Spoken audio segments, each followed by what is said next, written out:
Open your phone right now and search UAP disclosure.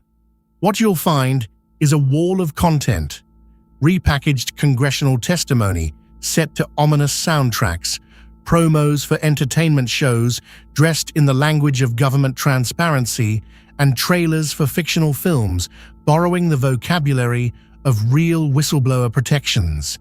It moves fast, it feels urgent, and almost none of it is new.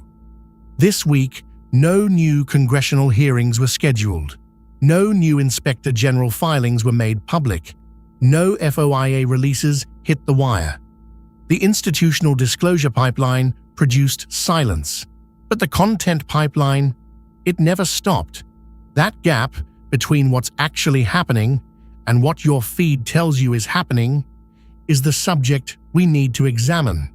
To understand what's being distorted, we need to anchor ourselves in what actually happened. On July 26, 2023, David Grusch testified under oath before the House Oversight Subcommittee on National Security. He stated that the U.S. government possesses intact and partially intact craft of non-human origin, and that a multi-decade retrieval program has been concealed from congressional oversight.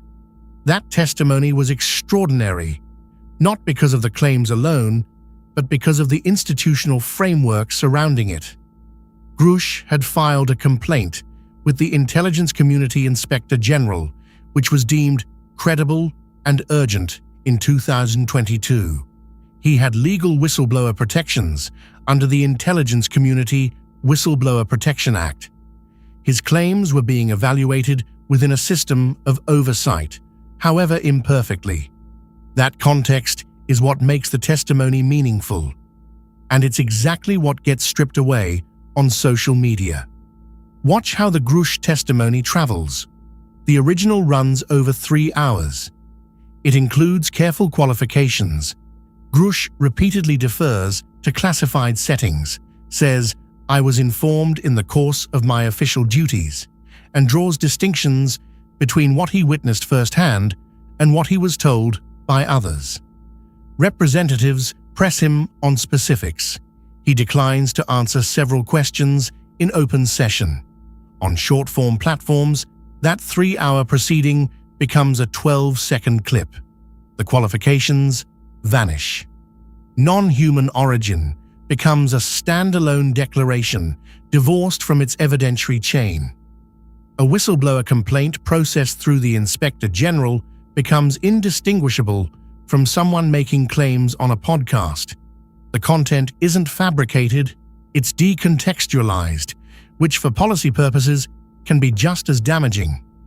Compounding this is a separate category, entertainment content that adopts disclosure vocabulary. Spanish-language programs, some produced as docuseries, others as talk show format speculation, circulate widely with thumbnails nearly identical to actual news coverage. A recent Hollywood production marketed itself using the word disclosure prominently, blurring the line between a screenplay and a policy process. This isn't new. UFO mythology has always been entangled with popular culture. But the difference now is algorithmic. Platforms don't distinguish between a congressional hearing and a film trailer. They optimize for engagement. A dramatic fictional scene and a sworn testimony clip compete in the same feed, ranked by the same metrics. The user scrolling at midnight has no structural cue telling them which is which. So what are the actual markers of institutional disclosure? They're unglamorous.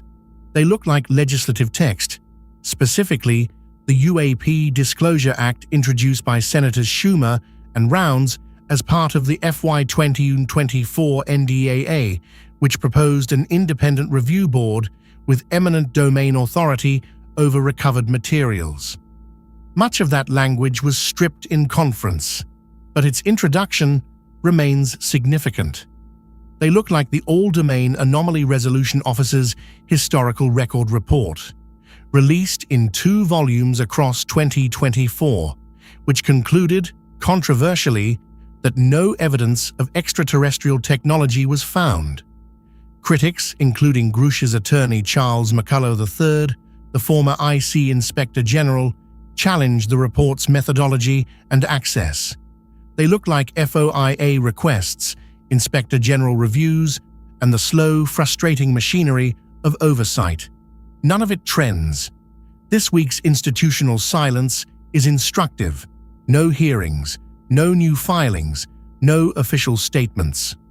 The 118th Congress ended without holding the additional UAP hearings that members like Representatives Luna, Burchett, and Moskowitz had pushed for. The 119th Congress, seated in January 2025, has not yet scheduled dedicated UAP oversight proceedings as of this recording. Meanwhile, content volume hasn't decreased. If anything, the absence of new material accelerates the recycling of old material. The same Grusch clips, the same Fravor encounter footage, the same speculative threads, repackaged, re-edited, reposted. The feed creates the illusion of momentum, where the institutional record shows a plateau. The cost of this conflation is measurable.